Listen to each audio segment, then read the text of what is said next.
وہ اس لیجسلیشن کے اوپر کام کرتی ہے. مطلب کہ گورنمنٹ آف پاکستان کے ساتھ جو گلگت بلتستان کا لنک ہے وہ تھرو منسٹری آف کشمیر ہے. جی ایسے ہی, جی بالکل صحیح ہو گیا. اچھا اب یہ بتائیے کہ ابھی جو 24 جنوری کو الیکشن ہونے جا رہے ہیں اور ہم نے یہ بھی دیکھا ہے کہ نواز شریف صاحب بذات خود جو ہے وہ وہاں گئے ہیں کشمیر میں اور انہوں نے کہا جی کہ یہ الیکشن میں خود بھی نگرانی کروں گا, تو کیا ہلچل مچی ہوئی ہے وہاں پر؟ کون کون سی پارٹیاں, کون کون سے نمائندگان ہیں جو زیادہ اسٹرگل کر رہے ہیں اس دفعہ الیکشن میں جیتنے کے لیے؟ دیکھیں الیکشنز کا جہاں جب بھی اناؤنسمنٹ ہوتی ہے تو جو پولیٹیشینز ہیں ہلچل تو ایک دم مچ جاتی ہے, اور پھر اپنے اپنے علاقے میں کارنر میٹنگز اور چھوٹے چھوٹے جلسے جلوس, پھر ڈور ٹو ڈور کنونسنگ اور ووٹ لینے کے لیے بات چیت.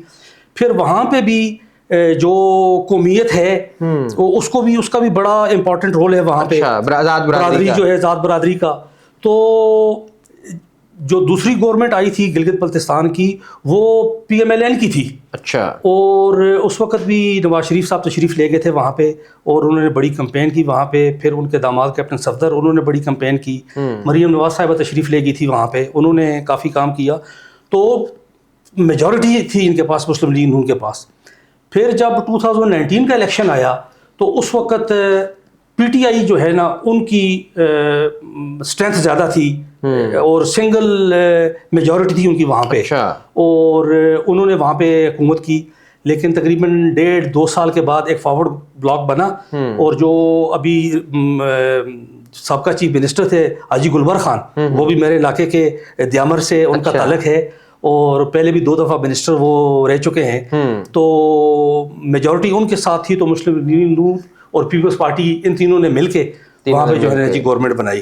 تو ابھی بڑا اگر آپ گلگت بلتستان کے اس وقت ماحول کو دیکھیں تو بڑے لوگ پرجوش ہیں. اچھا. اور بڑے زور شور سے تیاریاں ہو رہی ہے, توڑ جوڑ کا سلسلہ جاری ہے. اچھا. اور ڈور ٹو ڈور لوگ جا رہے ہیں, بات چیت ہو رہی ہے. تو میاں نواز شریف کا جو پارٹی کے لیڈرز ہیں, چاہے وہ کوئی جو بھی پارٹی ہے, ڈیفینیٹلی جب وہ اس علاقے میں جاتے ہیں, خاص کر گلگت بلتستان کی بات کریں تو بڑا افیکٹ ڈالتا ہے وہ. اچھا. کہ ایک پارٹی کا لیڈر جو ہے وہ آیا ہے, وہ 2 دن یا 4 دن یا 10 دن جتنا بھی ان کا شیڈیول ہے وہ مختلف بڑے شہروں میں جا کے 2-4 بڑے جلسے بھی کر دیتے ہیں, تو وہ پارٹی کے لیے بڑا بوسٹنگ افیکٹ اس کا ہوتا ہے. اچھا یہ دیکھیے کہ میاں نواز شریف کے جانے سے, اور پہلے بھی بڑے لیڈران بلاول صاحب بھی جاتے رہتے ہیں, یہ کتنی اہمیت ہے گلگت بلتستان کی اس اسمبلی میں الیکشن ون کرنے کی کہ اتنے بڑے بڑے لیڈران جو ہیں وہ اپنی باقی مصروفیات چھوڑ کے وہاں چلے جاتے ہیں, حالانکہ اس کی تو نمائندگی سینٹ میں بھی نہیں ہے آپ کی گلگت بلتستان سے. تو پھر یہ بڑے لیڈران وہاں پہ جیتنے کے لیے خود کیوں جاتے ہیں؟ کیا اس کا اتنا اثر و رسوخ؟ اصل میں دیکھیں آپ, گلگت بلتستان کی جغرافیائی, اسٹریٹجک اور اکنامیکل جو لوکیشن ہے پاکستان کے اندر, کہ آپ کے ساتھ چائنا کا بارڈر لگ رہا ہے, آپ کے ساتھ انڈیا کا بارڈر لگ رہا ہے, پھر سینٹرل ایشین اسٹیٹس کو گلگت بلتستان کا راستہ جا رہا ہے, تو یہ ایک کوریڈور ہے. پھر وہاں پہ جو اللہ پاک نے مائنز اینڈ منرلس کے ریسورسز دیے ہوئے ہیں, پھر جو ہائیڈل پاور جنریشن کے ریسورسز دیے ہوئے ہیں, یعنی کہ یہاں تک جو ماہرین ہیں وہ کہتے ہیں جی کہ 60,000 میگا واٹ تک کی بجلی جو ہے نا وہاں پہ پیدا کی جا سکتی ہے راناسی ریور پہ. اچھا. اور اس میں سے ایک میجر پروجیکٹ جو ہے, جو ہیں 2 لیکن گلگت بلتستان کی حدود میں دیامر بادشاہ ڈیم 4,500 میگا واٹ کا وہ اتنا بڑا پروجیکٹ ہے. تو امپورٹنس تو ہے گلگت بلتستان کی. پھر جو فیڈرل گورنمنٹ, ہم تو سمجھتے ہیں جو 1947 میں جب پاکستان آزاد ہوا تو جو اس وقت میجر براؤن تھے, ولیم براؤن, انہوں نے سینس کیا کہ جو گلگت بلتستان کے لوگ ہیں یہ انڈیا کی طرف یا کشمیر کے ساتھ نہیں جائیں گے, یہ پاکستان کے ساتھ الحاق کریں گے. اچھا. وہ گورنر تھے وہاں پہ میجر جی اس وقت وہاں. تو ان کے ساتھ رضاکار جو ریٹائرڈ برٹش آرمی سے لوگ تھے وہ, اور بہت سارے خاصادار, یہ چھوٹی چھوٹی فورسز ہوا کرتی تھی وہاں پہ. ان لوگوں نے مل کے پھر میجر کرنل حسن تھے, جن کو ہم گلگت بلتستان کی آزادی کی تاریخ کا ہیرو ہم سمجھتے ہیں, اور ہمیشہ 1 نومبر 1947 گلگت بلتستان کا انڈیپینڈنس ڈے ہے. تو اہمیت تو ہے گلگت بلتستان کی, اور جو فیڈرل گورنمنٹ میں پارٹیز ہیں ان کا بھی وہاں پہ اثر و رسوخ ہے. اور جب وہ لیڈر وہاں پر جاتے ہیں آن گراؤنڈ, جن کا لوگوں نے نام ہی سنا ہوتا ہے کہ یہ نواز شریف صاحب ہیں یا یہ زرداری ہیں یا کوئی دوسری پارٹی کے سربراہ ہیں, جب فزیکلی ان کو دیکھتے ہیں تو وہ morale بوسٹنگ تو ہے, اور پھر ان کو انرجائز کر دیتا ہے اپنی پارٹی کے لوگوں کو. اچھا, باقی صوبوں کو NFC ایوارڈ کے ذریعے جو ہے فنڈز دیے جاتے ہیں, بہت سارے محکموں کو دیکھا جاتا ہے. اب چونکہ گلگت بلتستان ایک آئینی صوبے کی حیثیت رکھتا ہے اور اس طرح لنک نہیں ہے جس طرح باقی صوبے جو ہیں وہ رکھتے ہیں حیثیت, تو NFC ایوارڈ میں بھی حصہ ملتا ہے یا کوئی وہی پریزیڈینشیل آرڈر ہی ہے 2009 کا جس کے ذریعے آپ کو بھی فنڈز دیے جاتے ہیں؟ نہیں, ابھی تک تو NFC ایوارڈ میں کوئی حصہ گلگت بلتستان کو نہیں مل رہا. گرانٹ ملتی ہے ہر سال, فائنینشیل گرانٹ جو بجٹ کے ساتھ ہوتی ہے اچھا, ڈیولپمنٹ کے کاموں کے لیے اور باقی اس کے لیے. گلگت بلتستان ابھی تک ایک ٹیکس فری زون ہے. اچھا, گلگت بلتستان کے لوگوں کا تو یہ بڑے عرصے سے ایک ان کی خواہش ہے کہ ہمیں NFC ایوارڈ کا حصہ دیا جائے. اچھا, کہ ایک مین کوریڈور ہے جہاں سے آپ کے چائنا کے ساتھ ٹریڈنگ ہو رہی ہے, اور ابھی آپ کو پتا ہوگا کہ ریسنٹ منتھس میں NLC نے کارگو سٹارٹ کیا ٹو سینٹرل ایشین اسٹیٹس, جہاں پہ ان کا cargo from the port, sea port, وہ 6 سے 8 ہفتے میں جاتا تھا.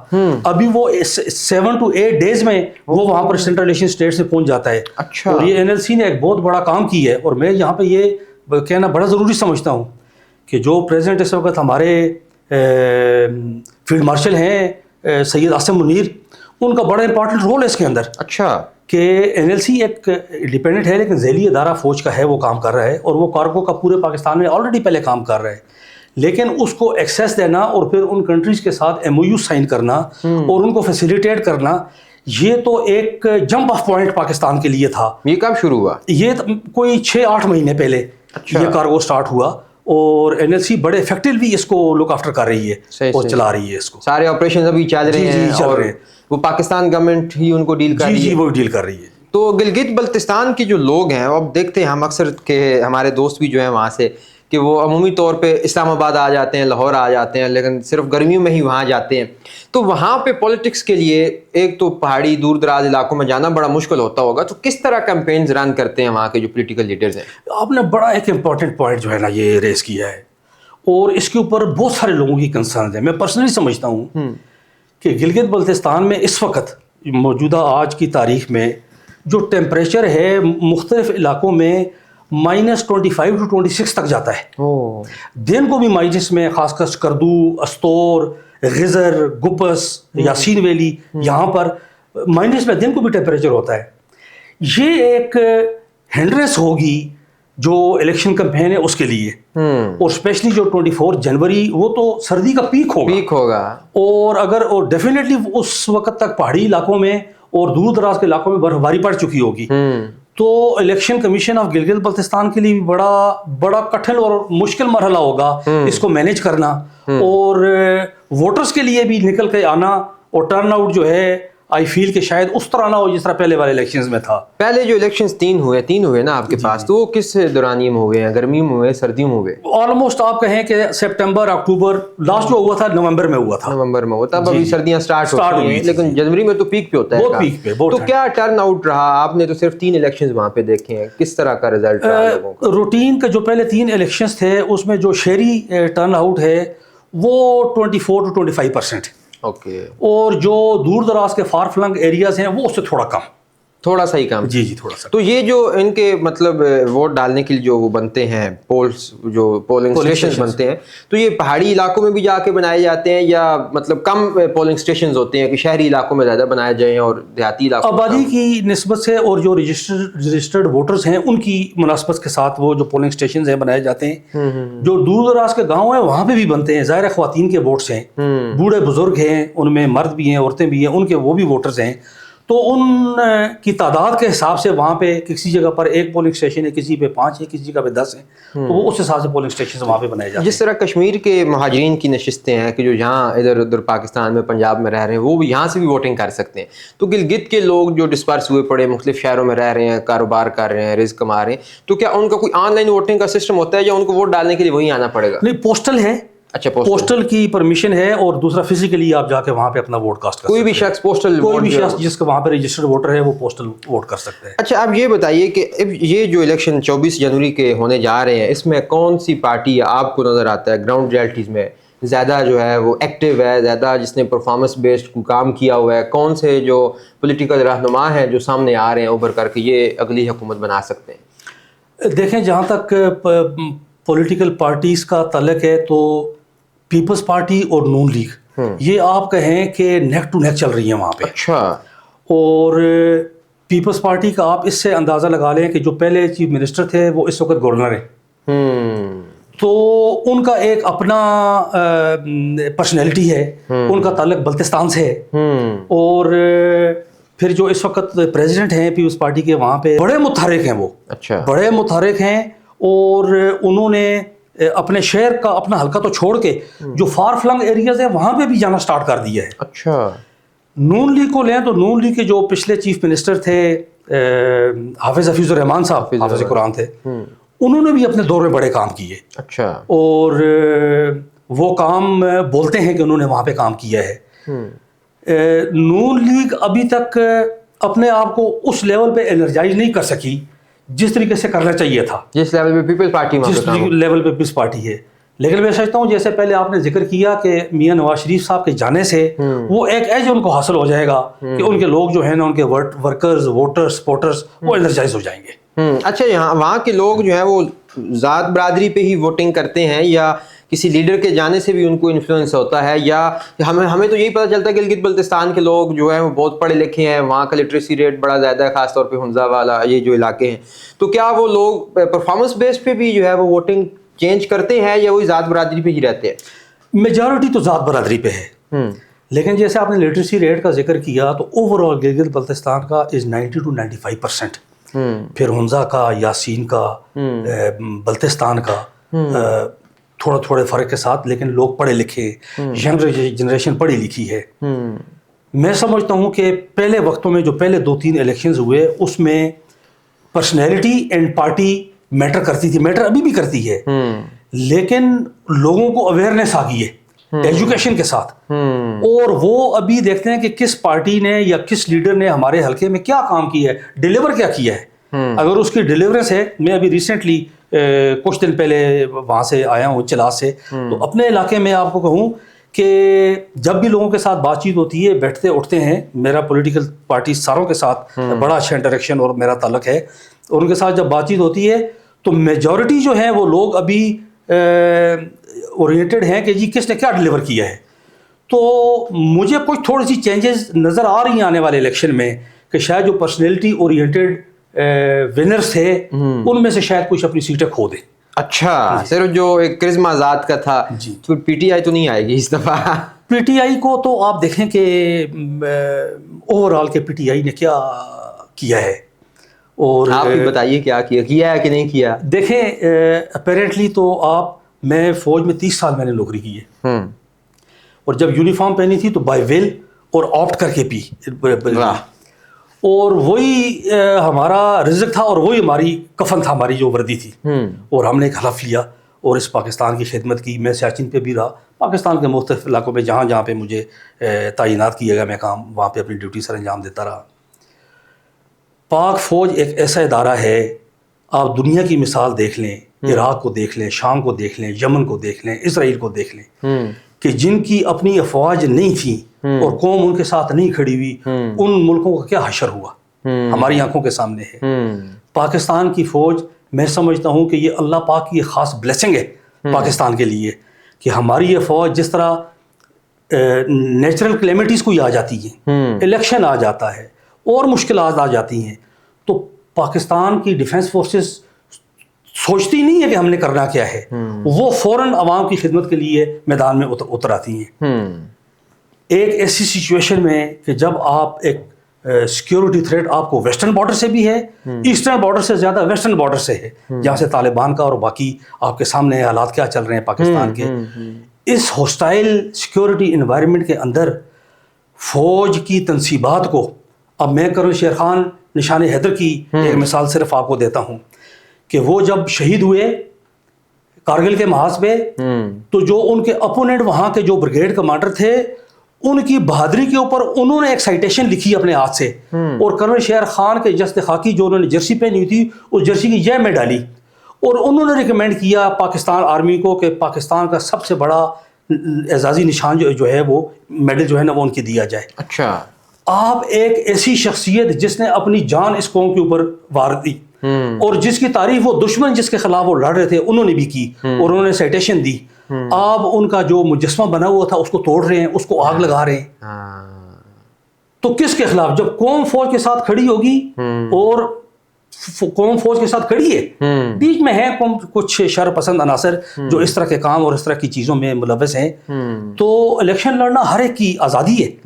پاکستان کا آئین اجازت دیتا ہے کہ آپ الیکشن لڑیں, لیکن جو حدود اور قیود ان کو نہیں کراس کرنا چاہیے. تو ایسے شر پسند عناصر کی بھی کچھ سپیس آپ کو نظر آ رہی ہے اس الیکشن میں, یا نظر آ رہا ہے کہ نہیں بھائی؟ نہیں, مجھے نہیں نظر آ رہا جی. لوگ بڑے اویئر ہیں. اچھا. اور آپ پھر یہ دیکھیں گلگت بلتستان کی غروبی عوام کہ آپ کے سیاچین جیسا ماس جو سن 1983 کے اینڈ میں اور 84 کے سٹارٹ میں پتہ چلا کہ وہاں پہ انڈینز کی کوئی موومنٹ وہاں پہ ہو رہی ہے سیاچین گلیشیئر پہ, تو جو پہلی یونٹ پاکستان آرمی کی تھی وہ ہماری خاکی یونیفارم میں کی تھی.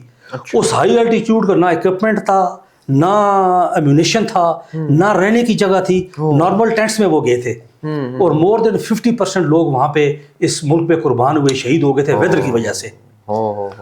پھر NLI کے آپ لالک جان شہید کو دیکھ لیں, وہ ایک حوالدار تھا, اس نے اس نشان حیدر اس نے حاصل کیا, کس کے لیے؟ اس ملک کے لیے.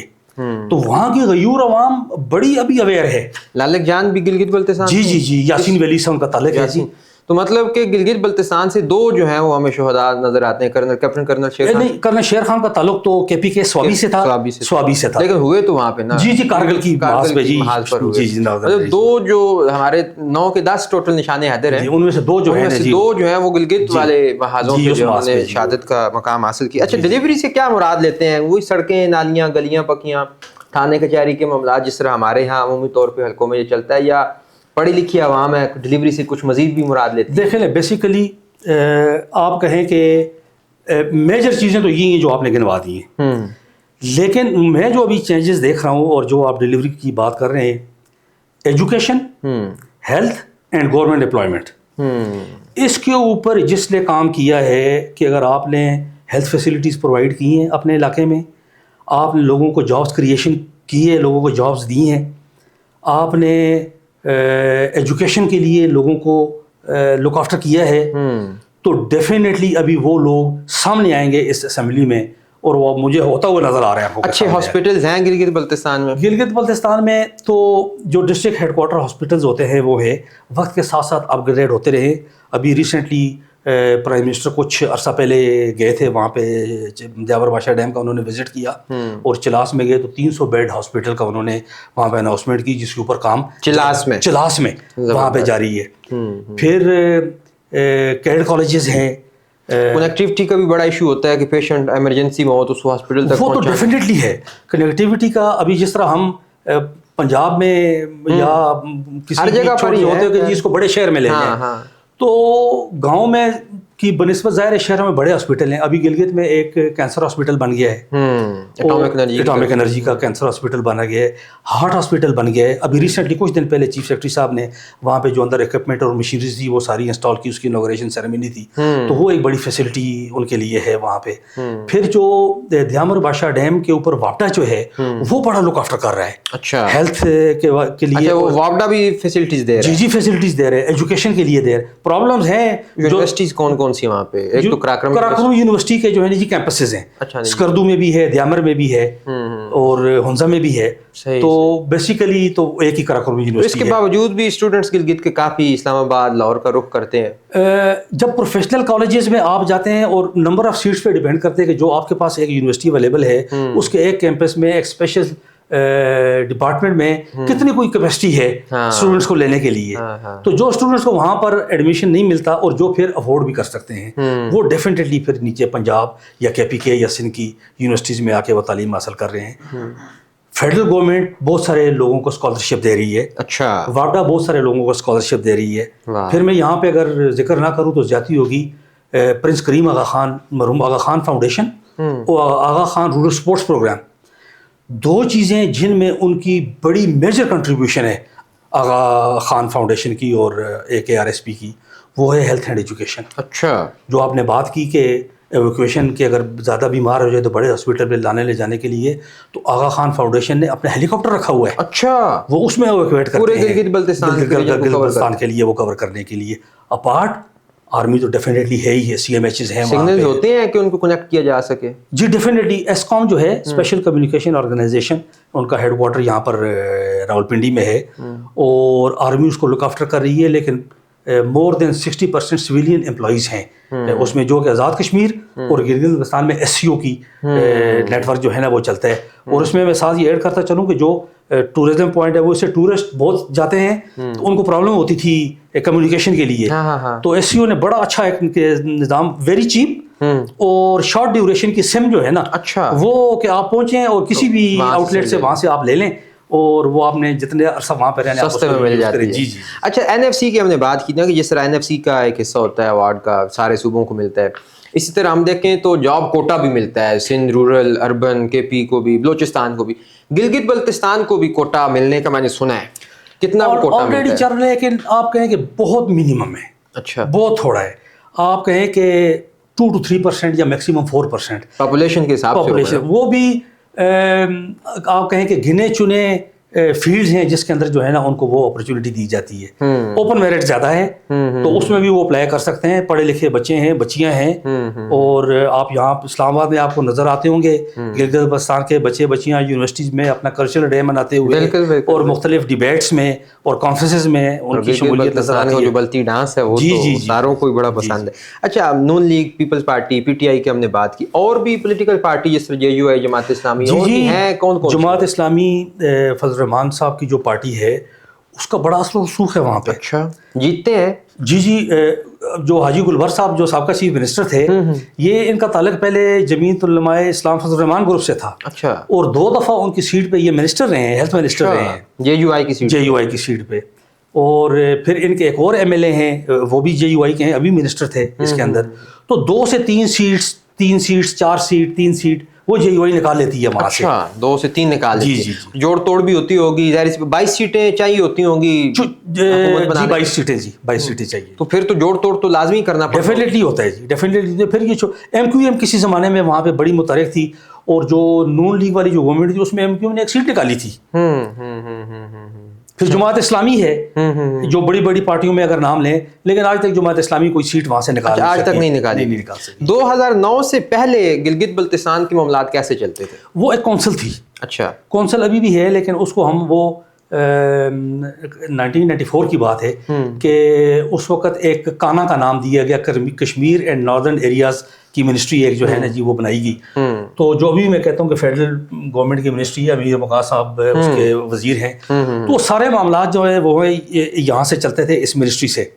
جو فائنینشیل چیزیں چلتی تھی وہ ایک گلگت بلتستان کونسل ہے. اچھا اچھا, جو کہ اسلام آباد میں بیٹھتی ہے, اور ان کے لیے ووٹنگ یہ لیجسلیٹو اسمبلی کرتی ہے. صحیح, جس طرح ہمارا سینٹ کے لیے ہوتا ہے کہ آپ کے صوبے سے آپ کے ایم پی ایز جو ہے وہ ووٹ کرتے ہیں سینٹ منتخب ہونے کے لیے, اسی طریقے سے کونسل کے لیے وہ منتخب ہوتے ہیں, ابھی بھی ہوتے ہیں. واہ واہ. تو وہ ان کا یہاں پہ وہ جو کونسل ہے وہ سینٹ کا کردار ادا کرتا ہے. جی ایسے ہی ہے, جی ایسے. چلیں جی, بہت بہت شکریہ کرنل ریٹائرڈ فخر الدین خان صاحب. آج ہم نے گلگت بلتستان کے جتنے بھی عوامل تھے یا جتنے بھی اینگلز ہو سکتے تھے اس کی پالیٹکس کو لے کے, اس کی بہتری, فنانس کے ایشوز کو لے کے, ان کو بڑے اچھے طریقے سے ڈسکس کیا ہے. اور مجھے امید ہے کہ ہمارے جو ناظرین ہیں جنہوں نے یہ پروگرام دیکھا ہوگا انہیں بہت کچھ جو ہے وہ نیا جاننے کو ملا ہوگا. انشاءاللہ. آپ کا بہت شکریہ بلانے کے لیے. تو ناظرین, اس کے ساتھ ہی ہمیں دیجیے اجازت. دیکھتے رہیے آزاد ڈیجیٹل. خدا حافظ.